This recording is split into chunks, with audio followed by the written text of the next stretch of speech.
Hello friends, welcome to crazy GK trick. तो जैसा कि आपने थंबनेल पर देख ही लिया होगा, आज के इस वीडियो में हम डिस्कस करने वाले हैं कि क्या कोई भारतीय क्षेत्र किसी अन्य देश को दिया जा सकता है या फिर नहीं दिया जा सकता। भारतीय संविधान में इसको लेकर क्या प्रावधान है और सुप्रीम कोर्ट का इस बारे में क्या कहना है। आज इन सभी क्वेश्चन के आंसर आपको इस वीडियो में मिलने वाले हैं। तो वीडियो को लास्ट तक देखिएगा, लाइक और शेयर कर दीजिएगा और चैनल को सब्सक्राइब भी जरूर कर लीजिएगा। आइए देख लेते हैं कि संविधान में क्या प्रावधान है इसको लेकर। तो यहां पर आपको सबसे पहले भारतीय संविधान के पार्ट 1 को समझना पड़ेगा अगर आपको इस क्वेश्चन का आंसर जानना है। तो भारतीय संविधान का पार्ट 1 जो है friends, the union and it's territory की बात करता है, मतलब संघ और राज्य क्षेत्रों की बात करता है। सामान्यतः भारतीय संविधान के पहले पार्ट में 4 आर्टिकल्स इंक्लूड किए जाते हैं। आइए जान लेते हैं। सबसे पहला आर्टिकल है फ्रेंड्स, भारत संघ और उसका राज्य क्षेत्र। इसमें 3 क्लॉज दिए गए हैं, भारत जो कि इंडिया है या इंडिया जो कि भारत है, राज्यों का संघ है। सेकेंड क्लॉज देखने को मिलता है, भारत के प्रदेश और उसके क्षेत्र पहली अनुसूची में निर्दिष्ट है। मतलब भारतीय संविधान का जो फर्स्ट शेड्यूल है उसमें भारत के सभी राज्य और यूनियन टेरिटरीज का उल्लेख किया गया है। तीसरा क्लॉज देखने को मिलता है, भारतीय क्षेत्र में किसको शामिल किया जाएगा। और तीसरे क्लॉज में यह बताया गया है कि आर्टिकल 1 में भारतीय क्षेत्रों को 3 रूप से सम्मिलित किया जाता है। एक, पूर्ण राज्य सबसे पहला, सेकंड देखने को मिलता है यूनियन टेरिटरी, और तीसरा देखने को मिलता है अर्जित क्षेत्र। ऐसे क्षेत्र जो कि भारत ने अर्जित किए हों, लिए हों, भारत में मिलाए हों। तो ऐसे 3 क्षेत्र देखने को मिलते हैं। वर्तमान में भारत में कोई भी अर्जित क्षेत्र देखने को नहीं मिलता, इसलिए भारत में जो फर्स्ट आर्टिकल है इंडियन कॉन्स्टिट्यूशन में, उसमें पूर्ण राज्य और यूनियन टेरिटरीज की बात की गई है।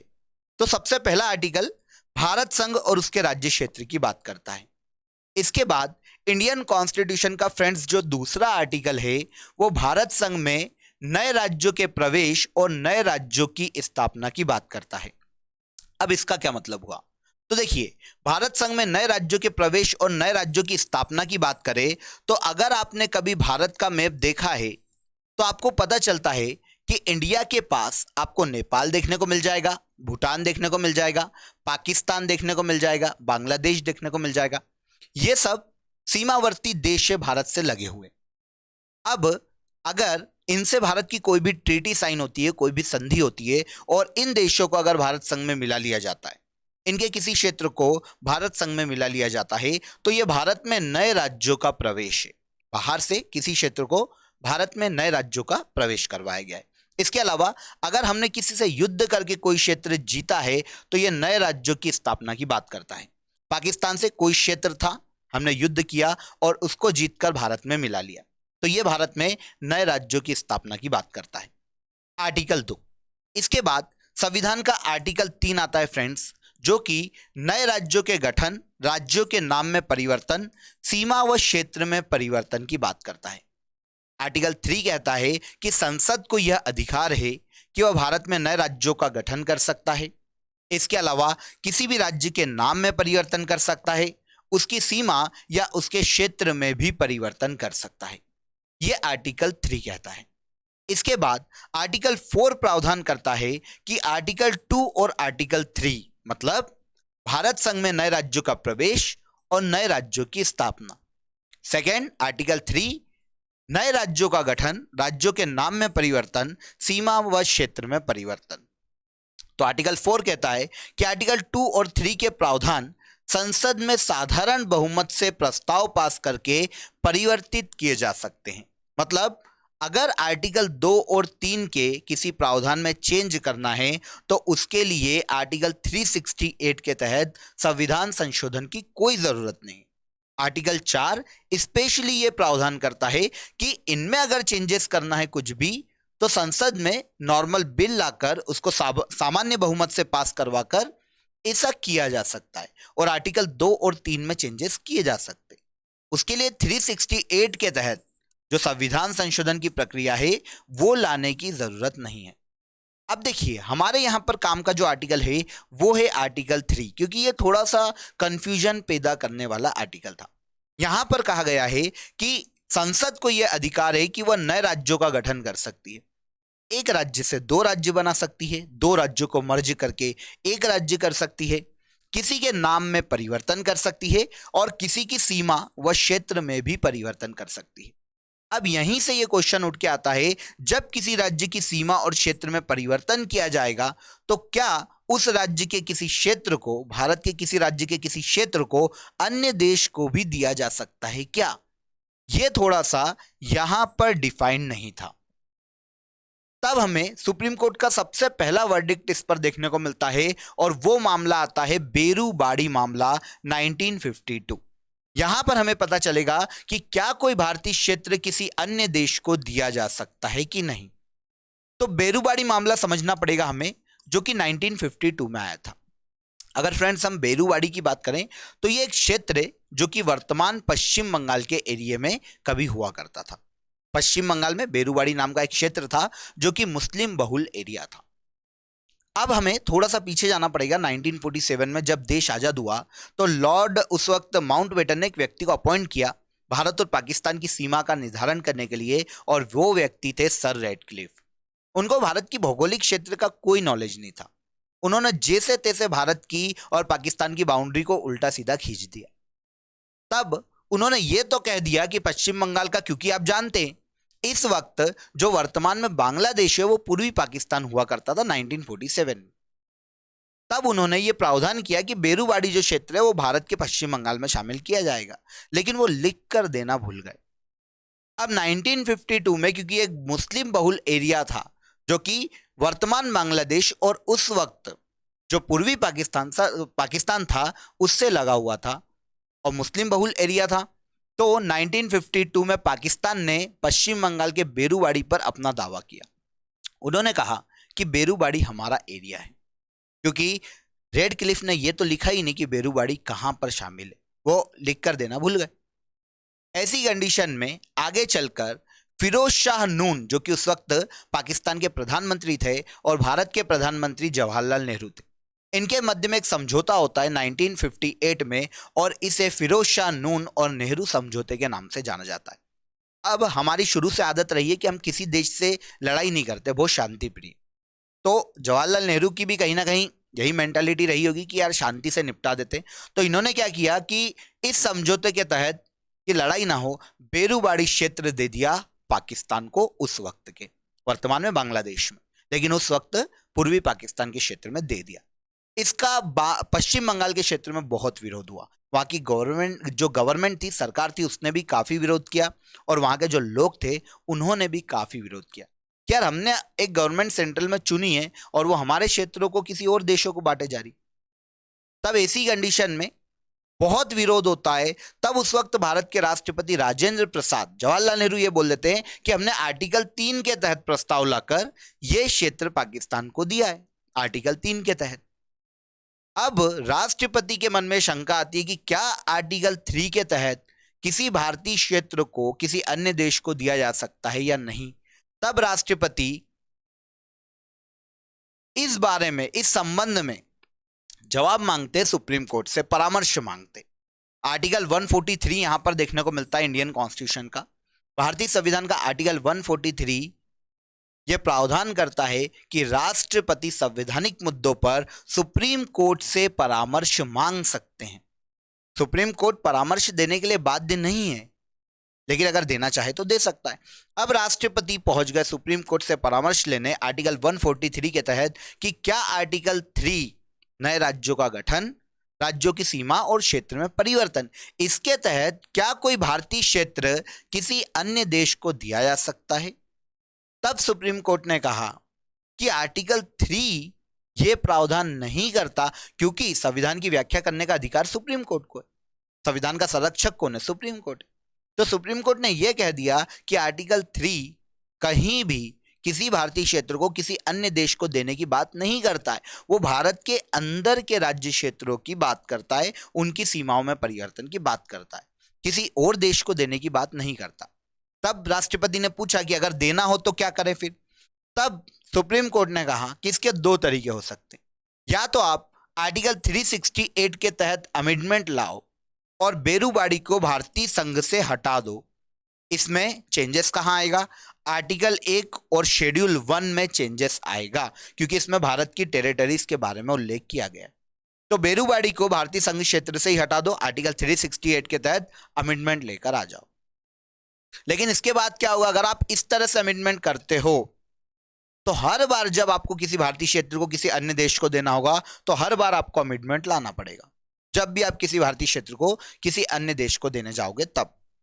या फिर दूसरा तरीका, अगर आपको बार बार ये नहीं करना है तो आर्टिकल 368 के तहत ही एक ऐसा अमेंडमेंट लाओ और आर्टिकल 3 में यह बात लिख दो डायरेक्ट कि आर्टिकल 3 के तहत किसी भारतीय क्षेत्र को अन्य देश को दिया जा सकता है। अगर आप आर्टिकल 3 में ही लिख देते हो तो आर्टिकल 4 यह कहता है कि 2 और 3 का कोई भी प्रावधान अगर आपको बदलना है, आर्टिकल 2 और 3 के कोई भी प्रावधान चेंज करना है, तो फिर आपको बार बार संविधान संशोधन की जरूरत नहीं पड़ेगी।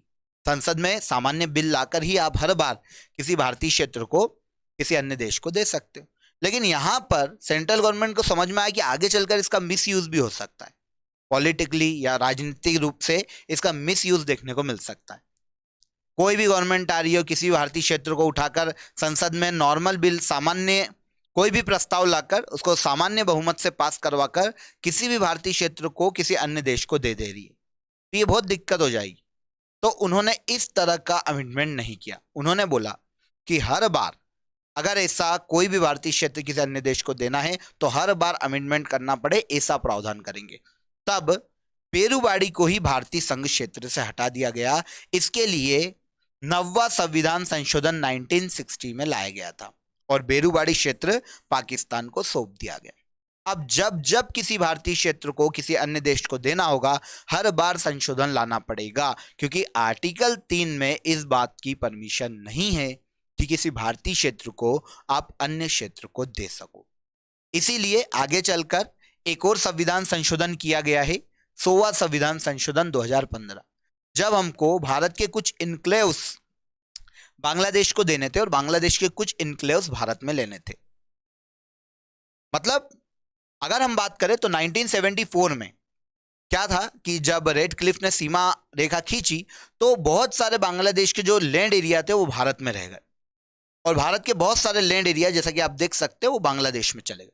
तो इनके आदान प्रदान के लिए भारतीय संविधान में हम लैंड एरिया ले तो सकते हैं, लेकिन अगर हमको देना है उनको कुछ तो संविधान संशोधन की जरूरत पड़ेगी।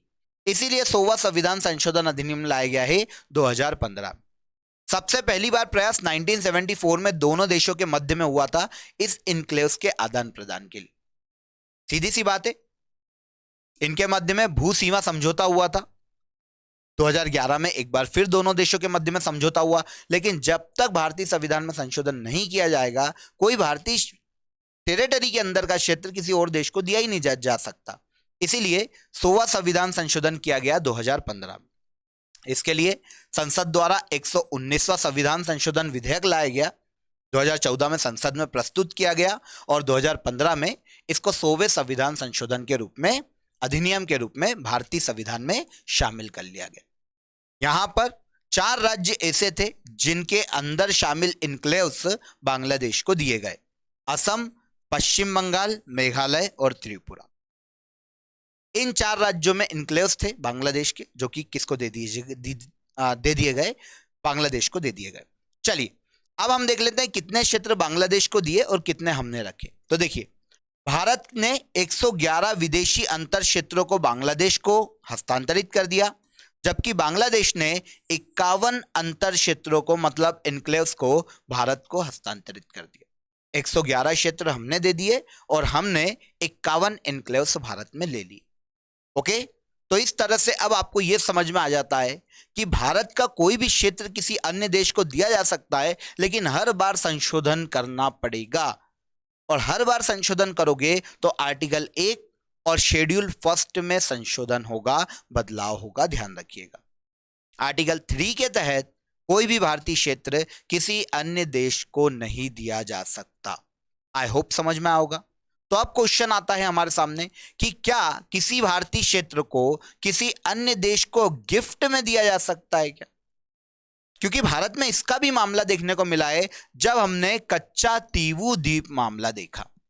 कच्चा तीवू द्वीप, अगर हम इसकी बात करते हैं तो भारत और श्रीलंका के मध्य में पाक की खाड़ी के निकट ये एक द्वीप है फ्रेंड्स, जो कि 15वीं शताब्दी में ज्वालामुखी उद्गार के कारण निर्मित हुआ था। शुरुआत में भारत और श्रीलंका के दोनों के मछुआरे यहाँ पर मछली पकड़ते थे, लेकिन जब अंग्रेजों का भारत में शासन था तब इसे मद्रास प्रेसिडेंसी में सम्मिलित कर लिया गया था। किस द्वीप को? कच्चा तीवू द्वीप को। अब मद्रास प्रेसिडेंसी में था तो ये भारत के एरिया में आ गया, भारत के जल सीमा क्षेत्र में भी था तो ये भारत के एरिया में आ गया। लेकिन बाद में श्रीलंका ने इस पर अपना दावा किया और ये क्षेत्र भारत और श्रीलंका के मध्य में विवादित हो गया। ऐसी कंडीशन में वही शांति बनी रहे, लड़ाई ना हो, इसीलिए 1974 में उस वक्त इंदिरा गांधी ने एक ट्रीटी साइन की और कच्चा तीवू द्वीप को श्रीलंका को सौंप दिया। अब ये चला गया श्रीलंका के पास। लेकिन 1991 में तमिलनाडु की जो विधानसभा थी उसने एक प्रस्ताव पास किया और कच्चा तीवू द्वीप को वापस तमिलनाडु में मतलब भारत में लेने की मांग की। इसके लिए 2008 में जयललिता, जो कि उस वक्त सीएम थी तमिलनाडु की, वो पहुंच गई सुप्रीम कोर्ट कि हमको ये द्वीप वापस भारत में चाहिए। आर्थिक दृष्टि से हमारे लिए बहुत इंपॉर्टेंट है और हमारी इज्जत का सवाल है, तो हमको वापस तमिलनाडु में ये द्वीप चाहिए। हालांकि सुप्रीम कोर्ट का वर्डिक्ट अभी तक इस मामले में नहीं आया है, लेकिन 2014 में मुकुल रोहतगी, जो कि उस वक्त अटॉर्नी जनरल ऑफ इंडिया थे फ्रेंड्स, उन्होंने ये कहा सुप्रीम कोर्ट में कि हमने ट्रीटी साइन करके आपसी सहमति से वो क्षेत्र दिया है तमिलनाडु को। अब अगर वो क्षेत्र चाहिए तो इसके लिए युद्ध लड़ना पड़ेगा श्रीलंका से। मतलब सेंट्रल गवर्नमेंट का तो यही कहना है कि अब वो लिया जाना मुश्किल है, क्योंकि ट्रीटी साइन हुई थी, संधि साइन हुई थी। अब संधि साइन हुई है तो इंटरनेशनल कानून का कहीं ना कहीं उल्लंघन हो जाएगा अगर हम उसको लेंगे। हाँ, अगर डिप्लोमेसी के तहत कभी श्रीलंका आपको वो दे देता है तो वो अलग बात है, अन्यथा वो नहीं लिया जा सकता। हालांकि सुप्रीम कोर्ट का डिसीजन पेंडिंग है, उसका वर्डिक्ट अभी तक आया नहीं है, लेकिन भविष्य में यही पता चलता है हमें कि अगर कोई भी भारतीय क्षेत्र किसी अन्य देश को देना है तो संविधान संशोधन ही लाना पड़ेगा। गिफ्ट के तौर पर दिया जाना थोड़ा सा मुश्किल है, पर अब सुप्रीम कोर्ट के वर्डिक्ट पर ही सारी चीजें डिपेंड करती है। तो अब देखना यह होगा कि इस मामले में, पर्टिकुलर गिफ्ट देने के मामले में, सुप्रीम कोर्ट का क्या वर्डिक्ट आता है और वो क्या फैसला लेता है। तो आई होप आपको यहां पर सारी चीजें क्लियर हो जाती है कि कैसे भारतीय क्षेत्र को किसी अन्य देश को दिया जा सकता है, कैसे बदलाव किए जा सकते हैं सीमाओं में भारतीय क्षेत्र में, और अगर किसी अन्य देश का कोई एरिया है तो वो भारत में कैसे इंक्लूड किया जा सकता है। अब यहां पर हम एमसीक्यूज डिस्कस कर लेते हैं इस टॉपिक के। उसके पहले एक अपडेट देता हूं मैं आपको। देखिए, क्रेजी जीके ट्रिक के एप्लीकेशन पर आप सभी के लिए पॉलिटी की लाइव बैचेस स्टार्ट हो गई है फ्रेंड्स। अगर आप इंटरेस्टेड हैं, अगर आप ज्वाइन करना चाहते हैं तो क्रेजी जीके ट्रिक एप्लीकेशन को प्ले स्टोर से डाउनलोड कर लीजिए। वहां पर हम बहुत ही डेप्थ में जाकर पॉलिटी को डिस्कस करने वाले हैं। टॉपिक वाइज हम पूरी पॉलिटी को डिस्कस करेंगे। इसके अलावा अगर आप अदर्स कोर्सेज भी ज्वाइन करना चाहते हैं तो क्रेजी जीके ट्रिक की एप्लीकेशन पर आपको सभी कोर्सेज अवेलेबल हैं जो भी आपको स्क्रीन पर दिख रहे हैं। ओके, अधिक जानकारी के लिए आप इस नंबर पर व्हाट्सएप कर सकते हैं। तो चलिए एमसीक्यूज देख लेते हैं कि इस टॉपिक से हमें कैसे एमसीक्यूज देखने को मिल सकते हैं एग्जाम में। तो सबसे पहला क्वेश्चन देखिए फ्रेंड्स, 100वां संविधान संशोधन किस वर्ष किया गया? तो देखिए, 100वें संविधान संशोधन की अगर हम बात करते हैं तो यह किया गया था 2015 में। किससे रिलेट करता है? तो यह बांग्लादेश और भारत की लैंड बॉर्डर से रिलेट करता है। इसके बाद संविधान के किस आर्टिकल के तहत राष्ट्रपति सुप्रीम कोर्ट से परामर्श मांग सकता है? तो प्रेसिडेंट सुप्रीम कोर्ट से संवैधानिक मुद्दों पर परामर्श मांग सकते हैं आर्टिकल 143 के तहत, लेकिन सुप्रीम कोर्ट यहां पर परामर्श देने के लिए बाध्य नहीं है। देना चाहे तो दे दे, नहीं देना चाहे तो छोड़ दे। लेकिन याद रखिएगा, अगर सुप्रीम कोर्ट परामर्श दे देता है तो राष्ट्रपति भी उस परामर्श को मानने के लिए बाध्य नहीं है। ओके, तो राष्ट्रपति संवैधानिक मुद्दों पर सुप्रीम कोर्ट से आर्टिकल 143 के तहत परामर्श मांग सकते हैं। इसके बाद आते, किस संविधान संशोधन द्वारा पश्चिम बंगाल का बेरूबाड़ी क्षेत्र पाकिस्तान को दिया गया था? पश्चिम बंगाल का बेरूबाड़ी क्षेत्र 9th अमेंडमेंट एक्ट जो कि 1960 में किया गया था, इसके द्वारा पाकिस्तान को दे दिया गया। कहां पर है ये? पश्चिम बंगाल का। वर्तमान में ये बांग्लादेश में है, उस वक्त पाकिस्तान को दिया गया था। ठीक है। 100वें संविधान संशोधन के तहत किस राज्य के क्षेत्रों को बांग्लादेश में शामिल नहीं किया गया?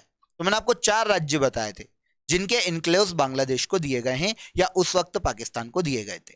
ठीक है, तो ये सॉरी बांग्लादेश को दिए गए थे 2015 में, है ना, मुझे बेरूबाड़ी ध्यान आ रहा था 2015 में।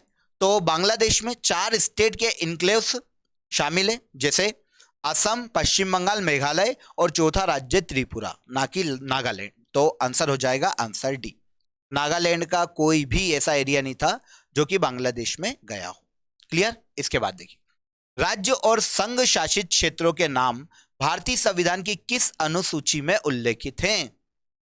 तो भारत संघ और उसके राज्य क्षेत्र भारतीय संविधान की पहली अनुसूची में देखने को मिलते हैं। आंसर ए हो जाएगा।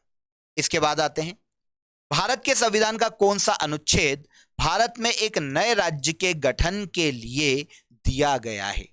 देखिए, भारत में नए राज्य के प्रवेश की बात करता तब आर्टिकल 2 आता, लेकिन ये नए राज्य के गठन की बात कर रहा है तो यहां पर आएगा आर्टिकल 3। भारत के अंदर नए राज्य के गठन की बात कर रहा है तो यह प्रावधान संविधान के आर्टिकल 3 में देखने को मिलता है। इजी है। इसके बाद देखिए, भारतीय संविधान के आर्टिकल 1 में यह घोषित किया गया है कि इंडिया अर्थात भारत किसका संघ है? तो ये वेरी सिंपल, राज्यों का संघ है। याद रखिएगा, काफी क्वेश्चन आता है यहां से। तो इसके बाद का क्वेश्चन, भारतीय संसद राज्यों के नाम और सीमा को फिर से परिभाषित कर सकती है। अगर राज्यों के नाम और सीमा में परिवर्तन करना है, आर्टिकल 3 है ना ये, तो कैसे किया जा सकता है?